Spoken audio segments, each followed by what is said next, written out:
Welcome to the Houston Fire Department's Courage in Despair training course. This program has been developed by the Department's Psychology Service in conjunction with the Critical Incident Stress Management Team. Our goal is to address the suicide problem within the department. The content of this presentation is drawn from the latest research on suicide, especially suicides among firefighters, police, and armed service members, as well as from a study of the suicides in the Houston Fire Department community, including those acts committed by active members, by their immediate families, and by our retirees. The objectives for this course are to address misperceptions about suicide in the emergency services culture, to analyze suicides that have been committed in the HFD community, to look at why firefighters are at risk for suicide, and finally, to teach you how to recognize who is at risk and what to do about it. Let's start by discussing some common misperceptions about suicide. The public may think that suicide is a relatively rare event, but as a firefighter, you know better. However, even you may not realize how much of a problem it truly is. There are actually more than 800,000 suicide attempts each year in the U.S., leading to more than 30,000 deaths. This is more than 5 times the total number of combat fatalities in the Iraq and Afghanistan wars combined. There are more deaths each year due to suicide than caused by motor vehicle accidents. Suicide is now the 10th leading cause of death in our country, with one occurring every 16 minutes. Another common misperception is that firefighters are less likely to commit suicide. After all, firefighters are tough, strong, fearless rescuers who don't let bad things upset them. We think of ourselves as bulletproof, as always able to handle any situation. Firefighters say things like, "I have seen suicides and I wouldn't want to do that to my loved ones." But the truth is, firefighters are more likely to commit suicide than almost any other group. Let's take a look at the numbers. This is a comparison of suicide rates in the United States. In the general population, the suicide rate is approximately 12 deaths per 100,000 people. So in Houston, we should experience about 240 suicides a year, or 2 suicides every 3 days. If you look at only men, we find that the suicide rate is about 18 per 100,000. Similarly, among police, a largely male population, the rate is also about 18 per 100,000. With combat vets, the suicide rate is thought to be about 30 deaths per 100,000. But within our department, again mostly men, we have been experiencing a suicide of an active duty member about once a year. Having approximately 3,800 active members, this yields a suicide rate of 26 per 100,000, a figure almost 1.5 times the national average, a rate greater than any population other than combat vets. Among military vets, we know that those who are diagnosed with PTSD are 4 times more likely to commit suicide. Post-traumatic stress may contribute to our high suicide rates as well. Keep in mind that in a 2008 survey of Houston firefighters, 52% of our members reported experiencing symptoms of post-traumatic stress. Research also shows that former armed services members with depression have 3 times the suicide rate of other vets. Depression may also be a factor in HFD suicides, but as we will discuss later, firefighters express depression differently than most people. The greatest threat to firefighters, though, comes from the possibility of a line-of-duty death, right? Among police, officers are twice as likely to die by their own hand than from the actions of criminals. Similarly, research on firefighters indicates that we are more liable to die by committing suicide than to be killed in the line of duty. One study showed that the risk of death by suicide for firefighters was 3 times that of dying in emergency operations. This year, nationwide, as of April 2015, there have been 27 firefighter line-of-duty deaths, but there have been 32 documented suicides. In short, the greatest risk to you as a firefighter is not dying in a working incident, but in killing yourself. Stress adds up. One of the contributing factors to our high suicide rate is that the stresses you experience continue to add up over time. The cumulative effect of all of your experiences during your time in the fire service, plus whatever pressures you have experienced in your personal life from childhood on. So if you came from an abusive home, if you have gone through a divorce, if you have served in combat, if you have lost loved ones in tragedies, and you serve 5, 15, 30 years in the department, those stresses become a bigger and bigger burden. This headline from the New York Daily News illustrates the point. Lieutenant John Garcia, a retired FDNY firefighter, responded to the World Trade Center on 9/11. His coworkers reported that he never recovered from the loss of his crew. 10 years later, he took his own life. Another misperception is that firefighters we know, our friends for example, wouldn't commit suicide. Of course, we recognize that some Houston firefighters have committed suicide, but we tend to think suicide is someone else's problem. We rationalize, I would recognize it if one of my friends was depressed or suicidal, or my buddy would tell me if he was feeling that way. Yet our psychologists respond to 2 to 4 suicidal persons per week. Firefighters, family members, or retirees who show the kinds of warning signs discussed in this video. The reason you do not know this is because our services are kept confidential. Since 2005, we have experienced 7 suicides of active members, all of them being men. Their ages ranged from 31 to 54. 4 members were in their 30s, 2 in their 40s, and 1 was in his 50s. While most of them were white, 2 were Hispanic, and 1 was African American. Their years of service ranged from 3 to 33 years, and their ranks from firefighter to senior captain. Prior to 2005, HFD experienced suicides among chiefs as well. The reality is that no group in the department is exempt from this risk. Another common misperception is that suicides cannot be prevented. The notion is that if a person really wants to commit suicide, you can't stop them. They'll find a way. However, we know this is not true.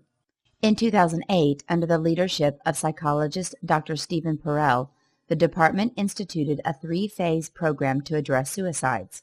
As a result, for almost 5 years, there was not a single suicide by an active member. In other words, suicide prevention works. If we take this issue seriously, we can dramatically reduce our deaths due to suicide. But what about our families? Are they too at a heightened risk for suicide? Since 2005, we have had 7 firefighters die from suicide. But during that same period, we have also experienced at least 12 suicides by the immediate family members of Houston firefighters. 5 sons, 2 brothers, 1 sister, 3 wives, and 1 father. The actual number could be greater, as stigma makes people reluctant to report suicide as the cause of death. But we do know that we have lost more family members than active members to suicide. Perhaps the risk to our families is increased because firefighters bring job stresses home, even when they don't intend to do so. No one trains the family how to handle a distressed firefighter. Another possibility is that the work schedule of a firefighter makes them less available to their families, creating greater stresses for them. 3 of the family members who took their lives were 21 or younger. Keep in mind that suicide is the 3rd leading cause of death among teens and the 2nd leading cause of death among college students. This age group, known for impulse control problems and poor decision-making, is at a heightened risk for suicide, and our children have the added stress of having a parent who is a firefighter. And what about our retirees? Does the risk for suicide diminish when firefighters have completed their service in the department? We have had 9 reported suicides by our retirees since 2005. Research has established that older men are especially at risk for suicide, particularly if they are divorced or widowed. So those retirees who live alone stand an even greater chance of becoming suicidal. In addition, our retirees may still be experiencing the cumulative effects of a stressful career. Retirement isn't always the carefree time envisioned in advertisements. Frequently, our retirees are facing money and health issues that make their lives difficult. In addition, boredom and loneliness may eat away at happiness, making suicide a possibility. Furthermore, Retirees who have abused substances often get worse after retirement now that they have fewer restrictions. Finally, firefighters who are so identified with their job may intensely experience a loss of purpose after retirement, leading to depression. Now we will look more closely at the 28 suicides in our community since 2005. 7 active members, 12 immediate family, and 9 retirees. We were able to analyze the data from 20 of the 28 suicides. Although there was a good deal known about the circumstances surrounding the suicides of our 7 active members, fewer details were available about family and retiree suicides. We did not have data on 3 of the retiree suicides, nor on 5 of the 12 immediate family members. The 2 most common behavioral issues associated with our suicides were anger and depression. Anger issues were evident with 6 of the last 7 active members who committed suicide. Among retirees and family members, and with at least 1 firefighter, depressive symptoms were more apparent, but these at-risk persons had resisted seeking help. At least 7 of the last 20 suicides in the HFD family fit that profile. What are typical signs of depression? Now we are going to stop the video.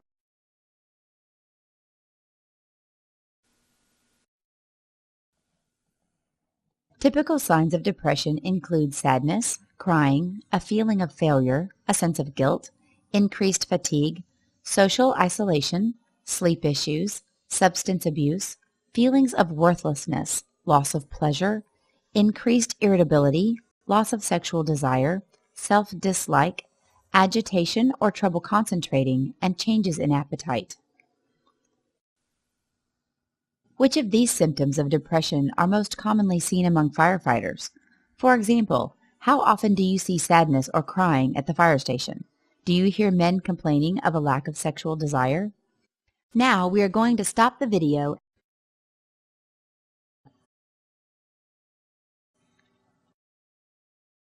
Because most firefighters are men, gender differences in how emotions are expressed may be essential for our understanding. However, we know from research that these differences are not biological, but sociological.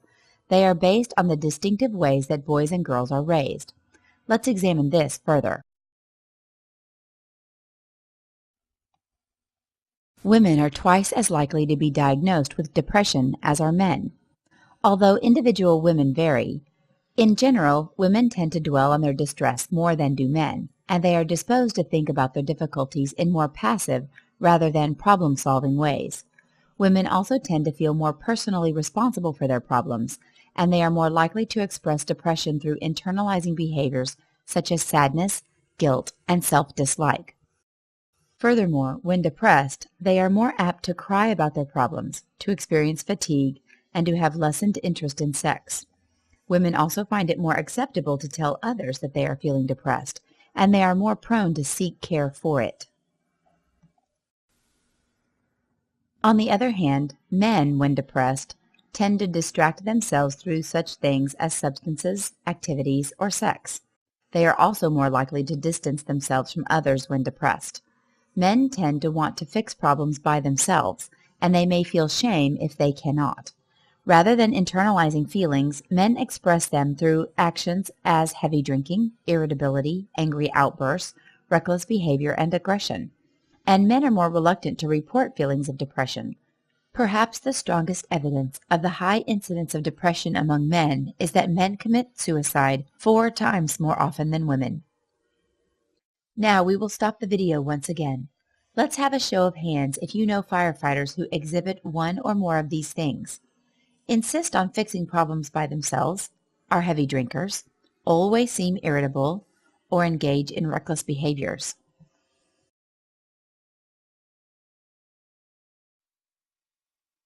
In this cartoon, the sharks represent common issues faced by us, such as marital stress, depression, PTSD, and suicidal thoughts. This firefighter, like many of us, insists on handling his problems alone. "I don't need any help. I can rescue myself," he exclaims. All the while he is sinking, being dragged down by his pride, signified here by an anvil tied to his feet. Anger or depression? Civilians who are suicidal present more with the classic symptoms of depression, such as sadness, crying, and being withdrawn. But firefighters who contemplate suicide are more likely to display anger outbursts, risk-taking, aggression, and irritability, common signs of male depression. Of the last 7 active duty members who committed suicide, none were thought of as depressed by their peers, but 6 of the 7 had been described as having anger issues. Another finding from our analysis concerns suicide as a planned event or an impulsive action. 4 of our 7 active members who committed suicide planned their deaths, in some cases as a communication to others, usually a message of anger. Only 1 person left a note, and even in that case, the note did not explain the choice to commit suicide. However, most of our suicides in the overall HFD community, 13 out of 20, including 3 of the last 7 member suicides, were done impulsively, frequently in fits of rage. Often, suicide is not the carefully designed event we see in media portrayals. Our suicides in HFD are frequently impulsive actions, fueled by anger and alcohol. As you probably could guess from responding to suicides, research shows that at least half of those persons were intoxicated at the time of their death. In analyzing suicides among our active members, retirees, and families, we found that 9 of them were either intoxicated or had a substance abuse history. The drug of choice, especially among firefighters, is alcohol, and, of course, alcohol abuse is all too common an issue in HFD, increasing our suicide risk. One indicant of the alcohol problem in the department is that each year about 30 of our members are arrested for alcohol offenses such as driving under the influence. Of course, many more people drink and drive, but don't get caught. The analysis also shows that 3/4 of our suicides, 15 out of 20, occurred in the wake of a breakup or major relationship fight. When people are going through conflicts in their relationships, they are at the most vulnerable for making bad decisions. When combined with an anger problem, especially when fueled by alcohol, a dramatic relationship argument can end very badly. When anger problems result in violence, and that violence is directed against a spouse or a loved one, suicide is particularly common.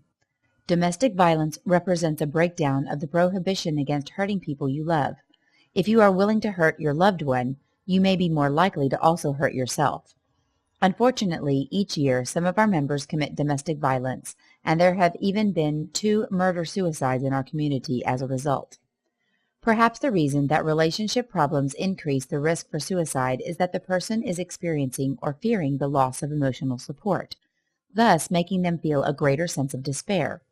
Firefighters usually rely on their spouses or significant others for emotional support, particularly in light of a firefighter culture that discourages them from showing vulnerable emotions such as sadness, loss, and tenderness. This does not mean that every person who has relationship problems will become suicidal, but these kinds of issues substantially increase the risk for suicidal behavior, particularly if there are also anger and drinking problems. Financial problems. We found that money issues were often a major stressor being experienced by the persons who committed suicide. Of the 20 suicides reviewed, we know about the financial status of only 10. Of these 10, 7 had financial problems. It is not clear that if the persons who committed suicide had worse money problems than most, or were just more affected by these problems. Perhaps their financial difficulties were at the root of relationship problems they were experiencing. In any case, struggles concerning money seem to have been major factors in their decision to commit suicide. Our analysis established that a family history of suicide may be an especially important risk factor for firefighters. 2 of the 7 most recent firefighter suicides had a strong family history of suicide in the absence of most other risk factors such as relationship conflict or money problems. It is well established in the research that the best predictor of a completed suicide is a previous suicide attempt, while the second best predictor may be comments about ending one's life. Sometimes such statements are made in the form of a joke or as a vague hint, so they are not taken seriously. At other times, they are seen as mere threats made out of anger or frustration, statements that are quickly retracted when the person is asked about them more specifically. Our analysis shows that about half of our active members who committed suicide made at least some comments that might have indicated suicidal thoughts. When people make remarks about ending their lives, they should not be dismissed. They should be treated with the same seriousness as when someone says he is carrying a bomb. At the very least, such a statement means that the person is in great distress, even if not imminently suicidal. This person needs follow-up and further evaluation. There are 3 types of clues that may signal suicidal threats: direct verbal, indirect verbal, and behavioral. Sometimes there are obvious or direct verbal clues of a person's intent to commit suicide. If you hear or read, for example, on Facebook or other social media, such statements as, "I'm going to kill myself," "I might as well be dead," "You won't see me around anymore," "Say goodbye to so-and-so for me," "Tell them it wasn't their fault." These can serve as direct verbal clues of a person's intent to commit suicide. Unfortunately, most of the time firefighters don't give clear messages that they are considering suicide. Here we have one crew member holding up a sign that says, "I've been thinking about suicide. Please help." The caption reads, "If only it was this obvious." You may hear vague or indirect statements that suggest possible suicidal thoughts, such as, "You're going to regret how you treated me," "I'm tired of life," "I can't keep going on," "Life has lost its meaning," "You'd be better off without me," "I'm going to eat my gun," "Time to cash in my chips," "We've all got to go sometime," "Nobody needs me anymore."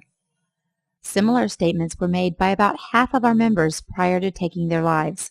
After the event, the meaning of their comments seemed much more obvious.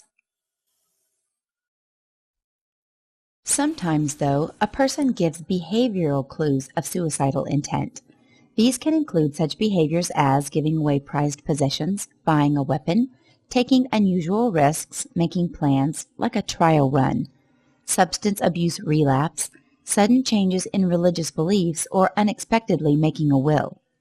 If asked about their behavior, the person will often make up an excuse such as, "I've been putting off making that will for a long time," or "I need a gun for protection."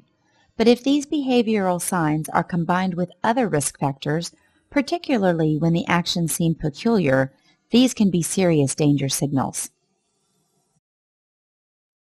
Suicide usually does not occur in a vacuum.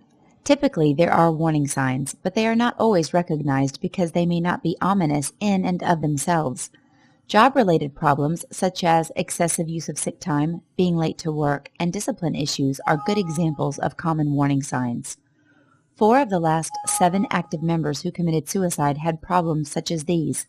Job-related problems indicate that the member is struggling, and a struggling member is more at risk for not only problems at work, but for suicide as well. While it is true that there are multiple ways to kill oneself, most suicides in our country are committed with firearms. This is particularly true among firefighters. In our HFD analysis, we found that 4 of 7 of our active member suicides were committed with firearms, as were 9 out of the 12 of our family member suicides. Furthermore, 7 of 9 retiree suicides utilized a gun. When a person is suicidal or is threatening suicide, guns must be removed. Typically, the distressed person does not want to turn over their weapons, but this must be accomplished to ensure safety. Often they will agree to have a trusted person, for example, a friend or family member, hold them in safekeeping. National research established that hanging is the second most common method for firefighters to utilize in committing suicide. This has been true in HFD as well. We have lost 3 active members, 2 retirees, and 2 family members to suicide by hanging. When a person is suicidal or is threatening suicide, seek to remove or limit access to obvious ways of hanging. For example, rope, belts, extension cords, or plastic ties. Although you cannot remove every conceivable method, you can slow the process down. But what causes a person to truly become suicidal? Most of us have had relationship problems at some point. Money problems are common. Lots of us drink, and just about every Texan owns weapons, but few of us commit suicide. Are suicidal people somehow different from the rest of us? Or does something push them over the edge? Can any of us be suicidal? How can I recognize people who have become suicidal? In this next section, we will try to address these questions, particularly as they apply to firefighters. Behavioral health expert Thomas Joyner has described 3 essential conditions that lead to suicide attempts: a sense that you do not belong, the perception that you are a burden, and the capability for suicide. Let's break these down, especially as they apply to firefighters. By a sense of not belonging, Joyner means the feeling that you are alone, without meaningful connections. Firefighters usually enjoy a sense of camaraderie, that they are part of a brotherhood or sisterhood. For many firefighters, this is among the most rewarding parts of the job. But firefighters can lose that sense of belonging at work if they are injured and can no longer perform their duties, if they feel isolated or disliked at their station or assignment, if they are approaching retirement, especially if they are alone, if they have a fear of losing their job because of disciplinary issues, or if they feel responsible for deaths or injuries of others, for example, in line-of-duty deaths. Another important source of belonging is within one's family, feeling a sense of emotional support from loved ones. You may lose that sense of belonging in the family if you are going through a relationship crisis or if you become widowed, single, or divorced. This might be related to our findings about relationship conflict leading to suicide attempts. Retirees may lose a sense of belonging once they leave active service, especially if they are uninvolved with the firefighter community, have no significant other in their lives, and have little to look forward to. Without a sense of belonging, people may feel they have lost their purpose in life, creating despair. The second essential condition for suicide cited by Joyner is a feeling that you are a burden. This may be a particular problem for firefighters because they pride themselves on helping others and greatly value self-reliance. I'm the one who helps people. I don't ask for help. Firefighters who are no longer able to carry their weight at the station because of injury or medical problems may feel that they are a burden to their colleagues. Similarly, firefighters no longer able to work or those who are experiencing financial problems may feel that they are creating a burden on their families rather than providing for them. We should be especially concerned about firefighters who indicate that they are a drain on others, the world will be a better place without them, or they are under significant financial stress. And finally, the third essential condition for suicide, according to Joyner, the capability for suicide. By capability, he means 2 things: the experience and disposition to overcome the natural aversion to pain and death, and the means to commit suicide. Let's look at these separately. The first part of Joyner's capability for suicide concerns experience with death. Death is not unthinkable or even unnatural to firefighters who commonly witness trauma, injury, pain, loss of life, and suicides as part of their work. Being exposed to death on a routine basis, and to suicides in particular, makes taking one's own life more plausible. This is one of the reasons for suicide contagions, where one suicide at a high school, for example, leads to suicide attempts by other students. Similarly, a family history of suicide or a history of friends committing suicide increases your own risk. In our 2008 survey, we found that 2% of our members had a parent and 4% had a sibling who attempted suicide, and 1% of our members have had completed suicides in their immediate families. As we saw earlier, a family history of suicide was found in 2 out of 7 active members who ended their lives. We have to be especially concerned about members who have experienced suicides in their families.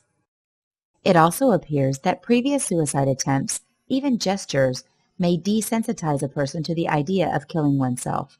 Thus, further attempts may be fatal.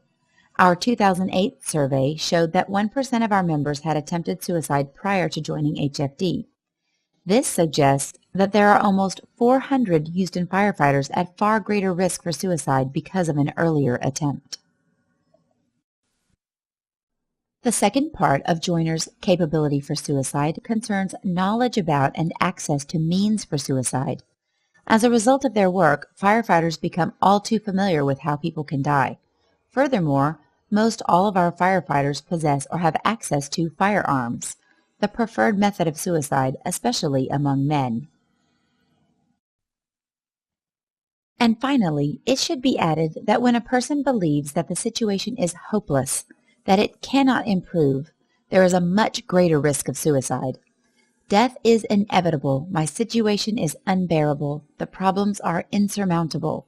Therefore, taking one's life may be seen as more of an option.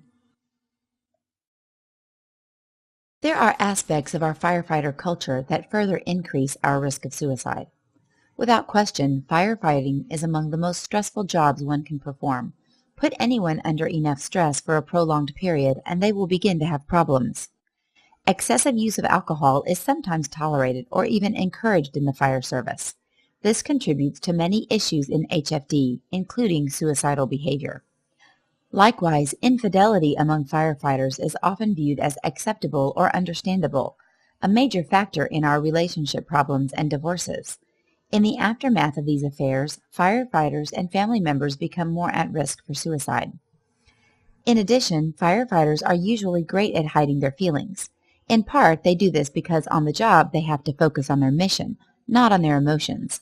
In short, they are well trained and well practiced at hiding their emotions. Small wonder that firefighters may give little warning before killing themselves. Furthermore, seeking help is frequently perceived among firefighters as a sign of weakness or failure, making them less willing to seek help when they are feeling overwhelmed, are depressed, have an alcohol problem, or can't fix their relationships. And firefighters commonly fear that if they seek help, it will negatively affect their job, that it will be written up, or that they will be reassigned. Protective factors are those things that reduce the likelihood of suicide. For example, firefighters in distress might say something like, "I wouldn't kill myself, I have children." Unfortunately, having children does not seem to have much of a deterrent effect when people are actively suicidal. More than half of our members and two-thirds of our adult family members who committed suicide did have kids. Perhaps these persons rationalize that it wouldn't be that hard on the children, which is false, by the way, that someone else will do a better job in raising the kids, or that the children will be better off without them. On the other hand, when people commit suicide impulsively, they literally are not thinking of how their suicide will affect others, including their children. For kids, the suicide of a parent is the gift that keeps on giving throughout their lifetimes, but it is a gift that no child wants. Other firefighters have said that they would not commit suicide because of religious beliefs. Yet, we found that almost all of the persons in the HFD community who committed suicide were at least nominally religious. For example, they were raised Catholic, even if they did not regularly attend, and several of our suicides were committed by persons who were actively involved in their churches. So we have not found that being religious protects you from suicide. At the critical moment, the suicidal person disregards their religious beliefs. A third protective factor cited by some members concerns a lack of bravery, something along the lines of, "I'm too chicken to kill myself." But suicide is not about bravery or cowardice. It is about desperation, despair, and hopelessness. When people are desperate, they take actions they would not consider in other circumstances. And finally, some say that they would not commit suicide because they are not that crazy or foolish. While it is true that mentally unstable persons, such as those with schizophrenia, are more likely to commit suicide, very few firefighters are mentally unbalanced. Rather, what we mainly have in the fire service are normal people who are put into extraordinarily difficult situations on a frequent basis. That kind of pressure can break down a person's good judgment over time. Fortunately, there is considerable research on what really protects us from committing suicide.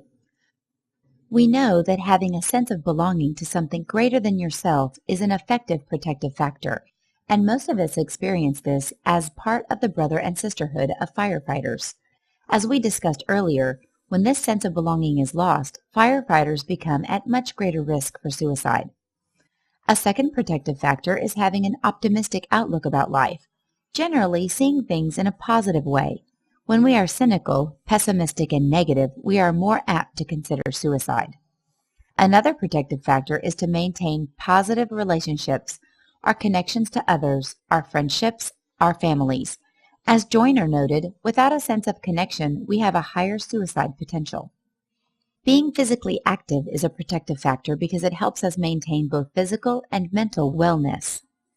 Having a sense of self-efficacy or self-confidence, that is, a belief in your own abilities to accomplish your objectives, is a protective factor because it gives you hope in times of trouble.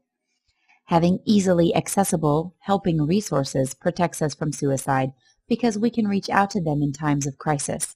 In HFD, we have 2 full-time psychologists as well as a city EAP and behavioral health providers on our insurance panels. And finally, a major protective factor is the belief that it is okay to ask for help. This, unfortunately, is one of the key vulnerabilities among firefighters because they often have the idea that it is shameful or weak to ask for help. There can also be psychological barriers to seeking help. For example, there is denial. I don't have a problem. If multiple people are telling you that there is a problem, but you don't see it, you probably are in denial. Avoidance. I don't want to admit I have a problem. In this situation, you know you have a problem, you just don't want to admit it, maybe even to yourself. Anger. Someone else is to blame. It's not my problem. But really, you can't be an innocent bystander in your own life. You probably have at least some responsibility for what is going on. Pride. I want to handle this myself. Pride is a barrier often associated with statements like, in my family, we handle our own problems, or I'm a private person. The real question you should ask yourself is, do I know how to handle this problem? You may be a great firefighter, but are you an expert on dealing with out-of-control teenagers, or a financial crisis, a divorce, or the loss of a loved one? These sorts of problems might call for outside expertise. Just like if you don't know how to fix the engine of your car, you might call in a mechanic. Fear. Will this affect my job? In reality, seeking help usually reduces the risk to your job as opposed to trying to cope with your problems by drinking too much, taking off sick, or getting arrested for an angry outburst. Stigma. I will be seen as weak or crazy and not able to handle my job. People may resist seeking help for fear of stigma, yet seeking help is usually confidential. Getting into trouble is usually not. Can we predict someone's suicide? Unfortunately, it is still exceedingly difficult to predict who will make a suicide attempt and when that attempt is imminent. Even highly experienced psychologists are unable to do this consistently. This is in part because a person may threaten suicide, may present numerous warning signs, may even contemplate suicide, but then wisely decide against it, while others, intent on carrying out the act, may deliberately lie or mislead people so as to not be deterred from carrying out a suicidal plan. And, as we have seen, for many people, suicide is an impulsive, often angry action that was difficult to anticipate. We do know that some life events can increase the risk for suicide. These events include the breaking up of a relationship, legal problems, health issues, financial pressure, sexual assault or abuse, retirement, death of loved ones, suicides by others, the threat of job loss, physical abuse, and sexual issues. If firefighters are experiencing these kinds of events, their risk for suicide is increased. If they are facing several of these events simultaneously, the risk is compounded. But still, this does not mean that those persons are definitely going to make a suicide attempt. However, we do need to keep these people in our awareness. We should not dismiss suicidal comments they might make or ignore suspicious actions in the belief that they don't really mean it, or that they are only seeking attention. When firefighters experience such events, they may have increased motivation to take their lives in order to avoid emotional or physical pain. I can't take it anymore. Escape an intolerable situation. There is no way out. Punish oneself and or deal with guilt. I don't deserve to live. express